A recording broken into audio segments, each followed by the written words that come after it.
Okay guys, back with short studio. നമ്മൾ ഈ short studio നോക്കാൻ പോകുന്നത് ഇന്ന് മലയാളത്തിലെ ഒരു 3 സിനിമകളുടെ പ്രധാനപ്പെട്ട 3 സിനിമകളുടെ ട്രെയിലർ റിലീസാവുകയാണ്. അപ്പോൾ ആ സിനിമകൾ ഏതൊക്കെയാണ്, ഏതൊക്കെ സമയത്താണ് റിലീസ് ആവുന്നതെന്നാണ് നോക്കാൻ പോകുന്നത്. ഓൾമോസ്റ്റ് എൻ്റെ വീഡിയോ ഞാനൊരു 8 മണിക്ക് പോസ്റ്റ് ചെയ്യും. നിങ്ങളിതെപ്പോൾ കാണുമെന്ന് അറിയില്ല. ആദ്യത്തെ സിനിമ എന്ന് പറയുന്നത് നസ്ലിൻ, അതുപോലെ തന്നെ ലുക്മാൻ, ഗണപതി അവരൊക്കെ അഭിനയിച്ചിട്ടുള്ള ഖാലിദ് റഹ്മാൻ സംവിധാനം ചെയ്തിട്ടുള്ള ആലപ്പുഴ ജിംഖാന എന്ന് പറയുന്ന സിനിമയാണ്. സോ ഈ സിനിമയുടെ ട്രെയിലർ 10 മണിക്കാണ് റിലീസ് ആവുന്നത്. അതേപോലെ തന്നെ 10 മണിക്ക് വേറൊരു കിടിലം സിനിമയുടെ ട്രെയിലർ വരുന്നുണ്ട്.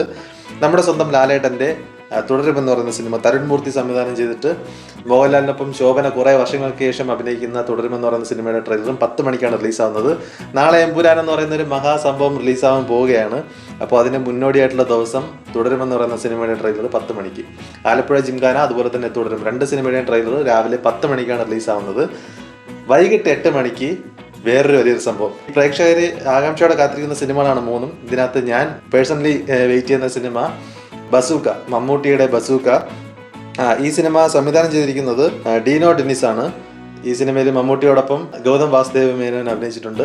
അപ്പോൾ ഈ സിനിമയുടെ ട്രെയിലർ രാത്രി 8 മണിക്കാണ് വരുന്നത്. എനിക്ക് തോന്നുന്നു ഈ 3 സിനിമയുടെയും ട്രെയിലർ നാളെ എമ്പുരാൻ തിയേറ്ററിൽ ഷോ ആകുമ്പോഴത്തേക്കും അതിൻ്റെ ഇൻ്റർവെല്ലിലോ എവിടെയെങ്കിലുമൊക്കെ പ്ലേസ് ആവാൻ സാധ്യതയുണ്ട്. അപ്പോൾ എന്തായാലും നമുക്ക് വെയിറ്റ് ചെയ്യാം ഈ ട്രെയിലറിന് വേണ്ടിയിട്ടൊക്കെ. നിങ്ങൾ ഇതിനകത്ത് ഏത് ട്രെയിലറിന് വേണ്ടിയാണ് കാത്തിരിക്കുന്നതെന്നൊക്കെ നിങ്ങൾ കമൻറ്റ് ചെയ്യുക. അപ്പോൾ നാളെ എമ്പുരാൻ കാണാൻ വേണ്ടിയിട്ട് ആരൊക്കെയാണ് വെയിറ്റ് ചെയ്തിരിക്കുന്നതെന്ന് കമൻറ്റ് ചെയ്യുക. ഞാൻ രാവിലെ 9 മണിക്ക് സിനിമ കാണാൻ പോകും. പോയിട്ട് വന്നിട്ട് സിനിമയെക്കുറിച്ചുള്ള അഭിപ്രായം ഞാൻ അറിയിക്കാം. Okay, by.